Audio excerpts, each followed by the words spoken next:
So I'd like to close with the simple question again of how do we build social brands? The first would be to be human-centered, and that's not just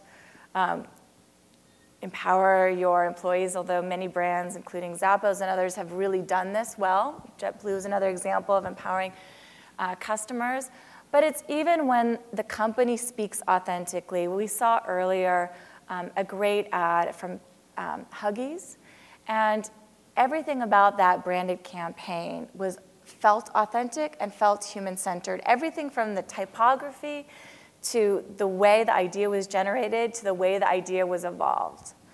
And it means investing in personality rather than just product or just technology. What is the personality of your brand, and how is that influencing all of the interactions you have? Be nimble, and all of the stories we talked about, the speed with which companies were able to move was fast. And they didn't always design for perfection, to be 100% perfect. It was often 80% perfect.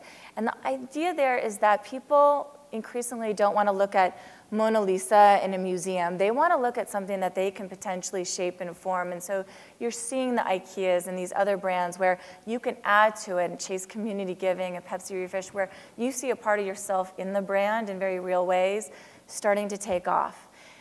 The companies that tend to do the best have really great relationships between the lawyers and the marketers.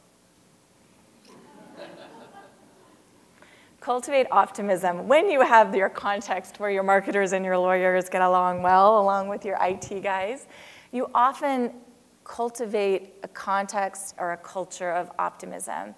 The yes and reaction to what if we did permeates the company. What if we let someone post on our website, yes and, or yes and let's do this? And that ability to cultivate optimism, again, as I mentioned before, becomes contagious. And you design for stories. You don't just design for products and technology. You design for the story, and that gets baked in at the very early stages of not the marketing campaign, but the actual product.